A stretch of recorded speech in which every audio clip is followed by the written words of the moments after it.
और अगर ये रिवर्स है means k minus m is less then e minus one, तो ये जो इक्वेशन है ये क्या है, अनआइडेंटिफाइड इक्वेशन है।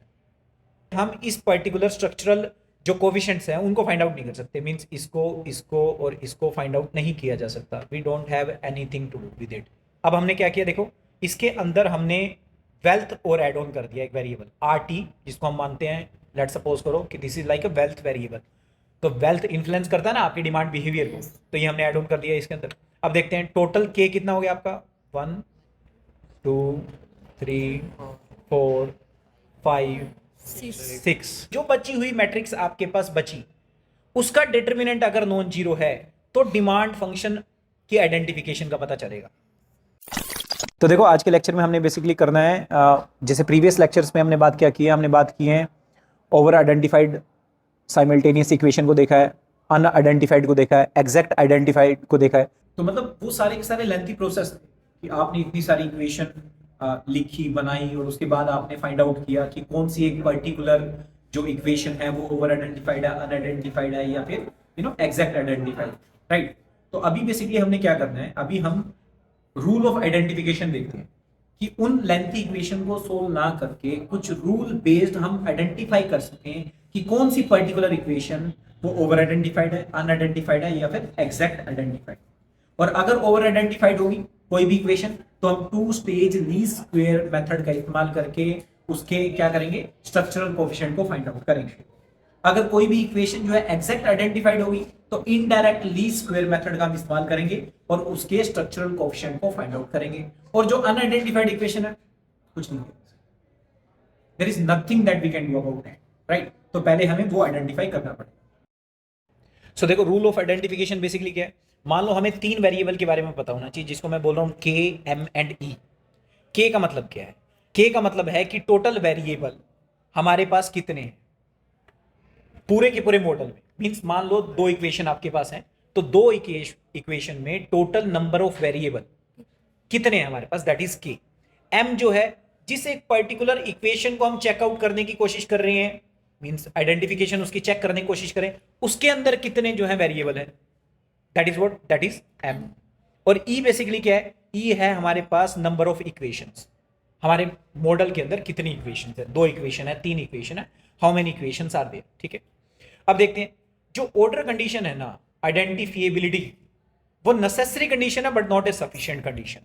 नेसेसरी कंडीशन का मींस देखो जरूरी है ऑर्डर कंडीशन का सेटिस्फाई होना, ये पता करने के लिए कि जस्ट आइडेंटिफाइड है, अनआइडेंटिफाइड है या ओवर आइडेंटिफाइड है, लेकिन सफिशिएंट कंडीशन नहीं है। इसके अलावा आपको रैंक कंडीशन भी देखनी पड़ेगी प्रॉपर आइडेंटिफिकेशन करने के लिए किसी भी इक्वेशन का। अब इसके अंदर देखो फॉर्मूला बेसिकली क्या है, फॉर्मूला है K minus M is greater than equal to E minus A. अगर K minus M is greater than E minus one, अगर ऐसा होता है तो जो आपकी इक्वेशन होगी वो होगी क्या, ओवर आइडेंटिफाइड, ठीक है। अगर के माइनस एम इक्वल होते हैं ई माइनस वन के, तो ये होगा एग्जैक्ट आइडेंटिफाइड इक्वेशन। और अगर ये रिवर्स है means K minus M is less than E minus one, तो ये जो इक्वेशन है ये क्या है, अनआइडेंटिफाइड इक्वेशन है। सिंपल, कोई डाउट किसी को इस बात में नहीं, ओके। अब देखो हम एग्जांपल से समझते हैं इस चीज को।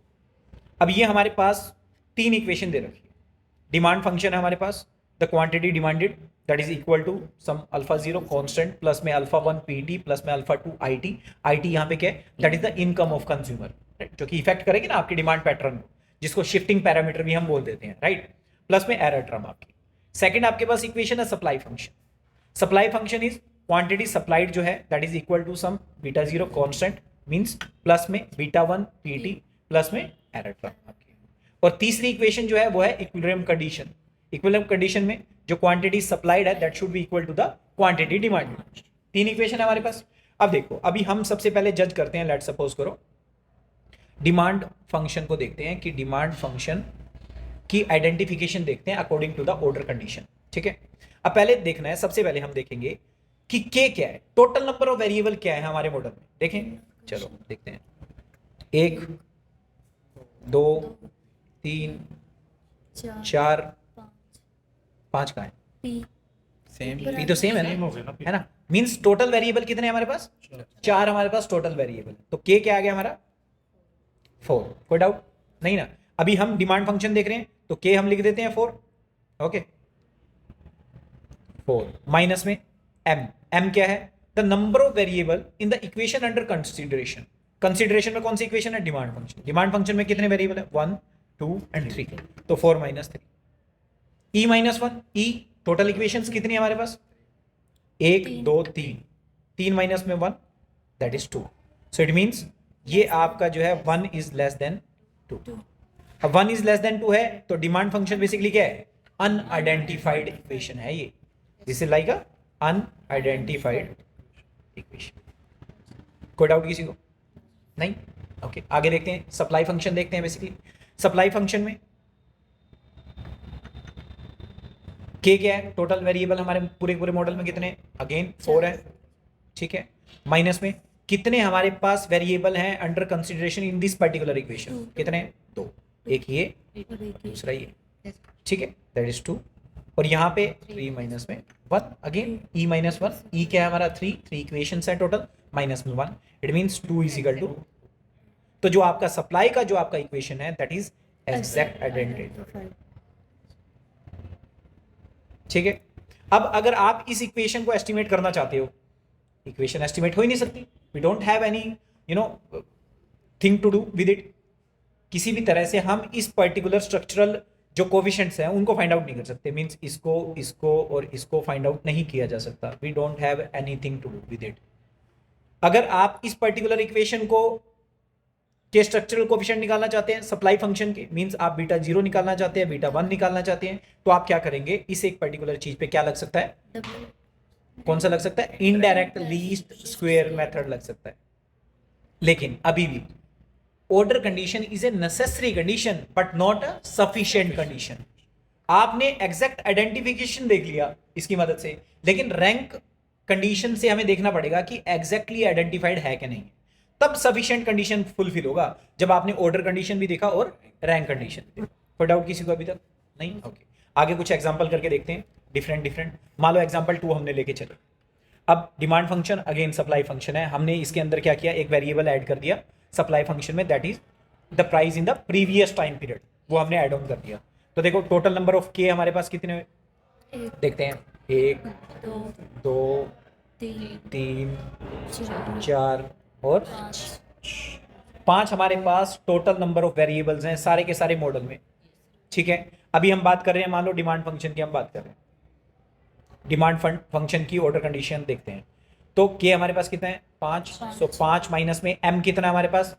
Number of variable in particular equation in consideration. Demand function देख रहे हैं तो 1 2 और 3। 5 माइनस में 3। ई कितना है? That is 3। Total number of equation कितनी है मॉडल में? हमारी 3 इक्वेशन है, demand function, supply function and equilibrium condition. तो 3 माइनस में 1। So 2 is equal to 2। It means जो डिमांड फंक्शन है वो क्या है आपका? एग्जैक्ट आइडेंटिफाइड है। कोई डाउट? नो। सप्लाई फंक्शन देखें अभी हम। सप्लाई फंक्शन देखो। सप्लाई फंक्शन में के क्या वैल्यू है? Again total number of variable in total model कितने हैं? 5। माइनस में कितने हमारे पास इसके अंदर है वेरिएबल? अगेन 3। 1 2 और ये 3। 5 minus 3 is equal to 3 minus में 1। ई क्या है हमारा? 3। Again total number of equations in the model 3 minus में 1 तो 2 इज इक्वल टू 2। तो इट मींस ये भी जो आपकी सप्लाई आपका जो फंक्शन है वो क्या हो गया? Exact identified. कोई डाउट है किसी को तो बताओ अगेन। लास्ट एग्जांपल देखते हैं। ठीक है लास्ट एग्जांपल है ये। अब हमने क्या किया देखो, इसके अंदर हमने वेल्थ और एड ऑन कर दिया एक वेरिएबल आर टी, जिसको हम मानते हैं लेट सपोज करो कि this is like a wealth variable.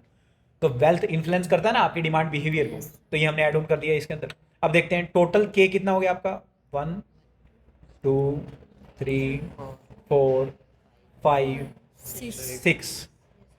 Total number of variable in the model are 6 हो गया। अभी हम डिमांड फंक्शन को देख रहे हैं तो 6 माइनस में m कितने हैं इस पर्टिकुलर इक्वेशन में? 1 2 3 एंड 4। ई क्या है? Total number of equation that is 3 minus में 1 तो 2 इज इक्वल टू 2।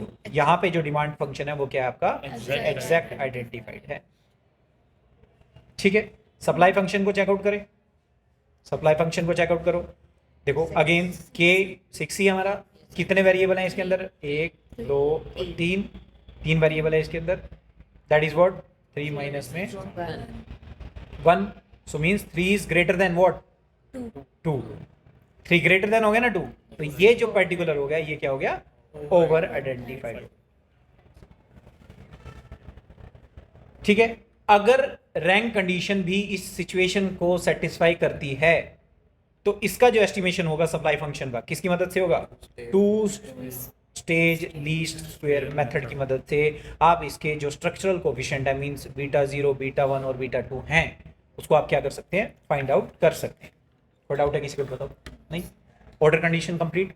अब हम देखते हैं सफिशिएंट कंडीशन पे जाने के लिए ऑर्डर कंडीशन का तो पता होना ही चाहिए, साथ में रैंक कंडीशन का भी पता होना चाहिए। अब रैंक कंडीशन क्या होती है उसके बारे में समझने की कोशिश करते हैं। देखो रैंक कंडीशन का मतलब होता है ऐसी कोई भी इक्वेशन जो कि आइडेंटिफाइड तभी कहलाएगी जब एक डिटर्मिनेंट कम से कम नॉन जीरो होगा। लेकिन कौन सा डिटर्मिनेंट नॉन जीरो होगा, उस मैट्रिक्स का डिटर्मिनेंट नॉन जीरो होगा जिस मैट्रिक्स में से आप उस पर्टिकुलर इक्वेशन के कोफिशिएंट को एक्सक्लूड कर दोगे। मींस अगर आप डिमांड फंक्शन की आइडेंटिफिकेशन देखना चाहते हो तो जो मैट्रिक्स आप बनाओगे उस मैट्रिक्स में से डिमांड फंक्शन के जितने भी कोफिशिएंट हैं उसको एक्सक्लूड करके जो बची हुई मैट्रिक्स आपके पास बची उसका डिटर्मिनेंट अगर नॉन जीरो है तो डिमांड फंक्शन की आइडेंटिफिकेशन का पता चलेगा, राइट। तो मैट्रिक्स जो बनेगी वो बनेगी किसकी, वो उस कोफिशिएंट की बनेगी जो कि दूसरे फंक्शन की, मींस सप्लाई फंक्शन के कोफिशिएंट की मैट्रिक्स आप बनाएंगे, राइट। अभी देखो इसका एग्जांपल के से समझते हैं इस एक पर्टिकुलर चीज को। लेट सपोज करो कि आपका एग्जांपल डिमांड और सप्लाई का आपका ये फंक्शन दे रखा, ठीक है। Demand is a function of what, मान लो the price of that particular commodity, ठीक है। Income of consumer, the price of substitute good मान लो है। ये 3 आपने वेरिएबल्स ले लिए, किसको एज ए फंक्शन, किसके ले लिए, डिमांड। सप्लाई का आपने ले लिया, मान लो सप्लाई का आपका जो है प्राइस हो गया, अगेन W मान लो, मैं कुछ भी मानता हूँ, that is the wages of labour, है ना। वेल्थ इन्फ्लुएंस नहीं करेगी ना, सप्लाई को इन्फ्लुएंस नहीं करेगी कंज्यूमर की वेल्थ, मेनली वेजेस जो है वो सप्लाई को इन्फ्लुएंस करेगी। तो W मैं मान के चलता हूँ कि that will influence the supply of some particular goods और सर्विसेज, राइट। और तीसरी जो इक्वेशन है that is what, again the equilibrium condition जहां पे demand is equal to supply होती है। सबसे पहले अपने को देखना पड़ेगा डिमांड इक्वेशन की ऑर्डर कंडीशन क्या है। टोटल नंबर ऑफ आपके के क्या है यहाँ पे 6, that is 1 2 3 4 5 and 6। Total variable कितने हैं सारे मॉडल में, 6 लिख दिया। माइनस में डिमांड इक्वेशन में कितने वेरिएबल हैं, 1 2 3 4, राइट। अब 4 इधर है, ई क्या है, कितनी इक्वेशन है टोटल, 3 माइनस में, तो 2 इज इक्वल टू 2। तो डिमांड इक्वेशन जो है वो आपकी एग्जैक्टली आइडेंटिफाइड है, पता चल गया, ओके। अब ऑर्डर कंडीशन सप्लाई की देखते हैं।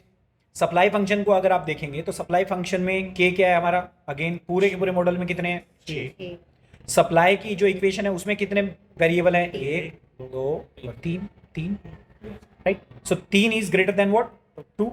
अगर 3 ग्रेटर देन 2 है इट मींस, अभी हमने बात की थी ऑर्डर कंडीशन क्या कह रहा है, this equation is over identified, under identified नहीं, this is like over identified. कोई डाउट किसी नहीं ना, मींस इसका आप एस्टिमेशन कर सकते हैं, राइट।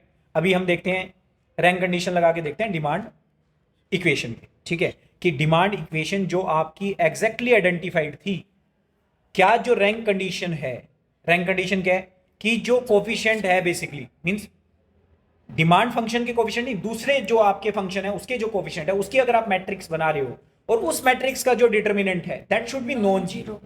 अगर वो नॉन जीरो आ रहा है तो रैंक कंडीशन आपकी सेटिस्फाई हो रही है, राइट। तब आप कह पाओगे कि ऑर्डर कंडीशन से जो रिजल्ट आए दैट आर राइट, क्योंकि ऑर्डर कंडीशन नेसेसरी है, रैंक जो है उसका कॉम्प्लीमेंट्री है, उसको आपको ऐड ऑन करना है, करते हैं। अब जो इक्वेशन थी उसको आपने क्या किया, जो राइट साइड की चीजें लेफ्ट साइड लेके जस्ट तो इक्वल टू 0 में आपने रख लिया सब, ठीक है। मींस आपने जस्ट ये जो आपका डी था इसको आप लेट सपोज करो राइट साइड ले गए हो, है ना। लेके जब राइट साइड तो माइनस डी हो गया, सप्लाई का माइनस एस हो गया, राइट, माइनस डी हो गया अगेन भाई, सिंपल, वही सेम तीनों की तीनों इक्वेशन लिख दी जो पीछे लिखी हुई है हमारी, ठीक है। अब हमने देखो क्या करना है, हमने एक टेबल बनाना है। सबसे पहले टेबल में हमने वेरिएबल्स लिख लेने हैं, ऊपर कौन सी इक्वेशन है वो लिख लेने हैं हमने उनकी रोज में। तो 3 इक्वेशन हमारे पास, डिमांड इक्वेशन है, सप्लाई इक्वेशन है और इक्विलिब्रियम है, ठीक है। ओके, कितने वेरिएबल्स हैं, सारे के सारे वेरिएबल्स उसके अंदर डालो। पहले शुरू करते हैं, डिमांड डाल लिया, प्राइस डाल लिया, इनकम डाल लिया, प्राइस ऑफ सब्स्टिट्यूट गुड डाल लिया, फिर आगे सप्लाई डाल लिया, वेजेस डाल लिया, क्योंकि ये प्राइस तो पहले आ चुका ना, इसलिए हमने इसको इंक्लूड नहीं किया अभी। ये पहले वाले प्राइस को आपने यहीं पे कंसिडर कर लिया, राइट। आगे सारे के सारे वेरिएबल, टोटल नंबर ऑफ के जो है वो आपने इसे एक पर्टिकुलर उनके कॉलम बना दिए, सारे के, ठीक है। ओके, अब देखते हैं डिमांड इक्वेशन में। डिमांड इक्वेशन में अब आप कोफिशिएंट देखोगे, इन सारे के सारे वेरिएबल के कोफिशिएंट्स क्या क्या है, ठीक है। डिमांड का कोफिशिएंट देखो क्या है, -1, पी का क्या है, दैट इज α2, आई का क्या है, that is α3, price of substitute good का क्या है, α4, लिख दिया α4। सप्लाई का बेसिकली क्या है, आगे देखो, डिमांड इक्वेशन में क्या है, 0, डिमांड इक्वेशन में क्या है, 0, डिमांड इक्वेशन में तो है ही नहीं ना सप्लाई वाला, तो 0। और वेजेस का क्या है डिमांड इक्वेशन में, देन अगेन 0। जब आप सप्लाई इक्वेशन में आते हो तो सप्लाई इक्वेशन के अंदर डिमांड का कोफिशिएंट क्या है, 0, कोई नहीं है, डिमांड है ही नहीं वेरिएबल।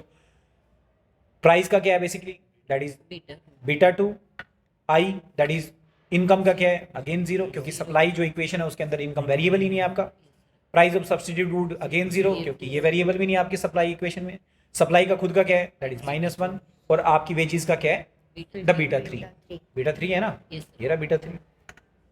इक्विलिब्रियम कंडीशन देखो, डिमांड का क्या है, -1, प्राइस है नहीं है, इनकम है नहीं है, प्राइस ऑफ सब्स्टिट्यूट गुड है नहीं है, सप्लाई का क्या है 1 पॉजिटिव का, और वेजेस का क्या है अगेन 0।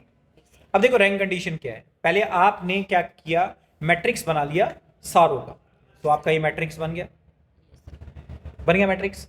अब इसमें से वो सारे के सारे कोफिशिएंट एक्सक्लूड कर देने हैं जो कोफिशिएंट जो है उस पर्टिकुलर इक्वेशन में है।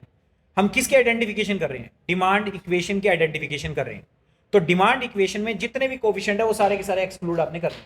तो देखो मींस ये वाली पूरी की पूरी लाइन, ये लाइन पूरी, ये पूरी लाइन गई, साथ में आप ये वाली लाइन गई, ये वाली लाइन गई, ये दोनों की दोनों लाइनें गई।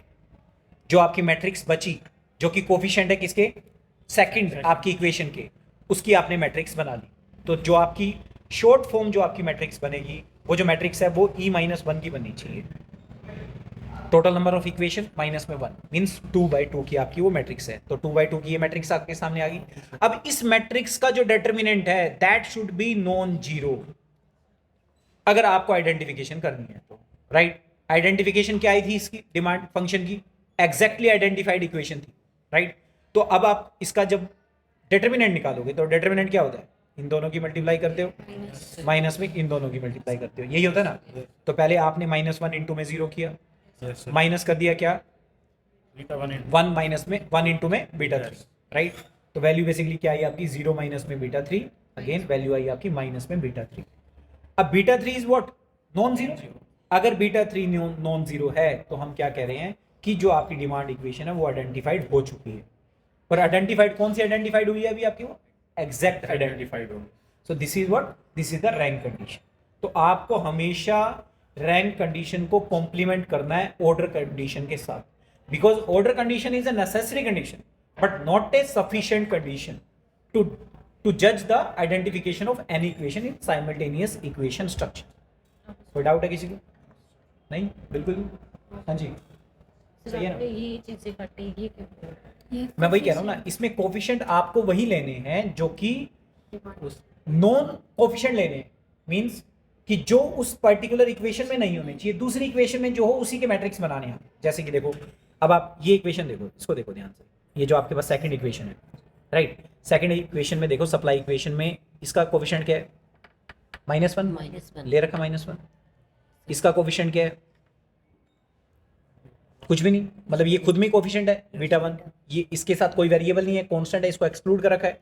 इसका कोफिशिएंट देखो क्या है, β2, लेकिन ये उसके अंदर आ चुका है पहले वाले के साथ, इसलिए इसको नहीं लिया हमने। इसका क्या है बेसिकली, दैट इज बीटा 3 आपने ले लिया। सर कहाँ है बीटा 2 दोबारा? अब डेटा टू बीटा 2 नहीं कह रहा हूँ मैं इस पर्टिकुलर वेरिएबल की बात कर रहा हूँ हाँ जी। कि वेरिएबल जो है वो तो डिमांड फंक्शन में भी आ गया ना, और उसी को आपको एक्सक्लूड करके रखना है। जो आपका यहाँ पे मैट्रिक्स बनना चाहिए वो मैट्रिक्स उन कोफिशिएंट्स का बनना चाहिए जो कोफिशिएंट जो है वो उस फंक्शन में नहीं है जिसकी आइडेंटिफिकेशन आप देख रहे हो। हम आइडेंटिफिकेशन डिमांड फंक्शन की देख रहे हैं, तो डिमांड फंक्शन के कोफिशिएंट इस बने हुए मैट्रिक्स में नहीं आने चाहिए। तो इसमें जो कोफिशिएंट आएंगे वो किसके आएंगे, बेसिकली सारे के सारे सप्लाई फंक्शन के ही कोफिशिएंट आएंगे रेदर देन डिमांड फंक्शन के कोफिशिएंट आएंगे। और उसका जो आपका डिटर्मिनेंट है उसकी वैल्यू अगर नॉन जीरो है तो नॉन जीरो से आपको पता चल जाएगा कि आइडेंटिफाइड वो हो चुका है। अब यहां पे मैं जो बात कर रहा हूं ना, ये ध्यान रखना, ये मैं आइडेंटिफाइड की बात कर रहा हूं।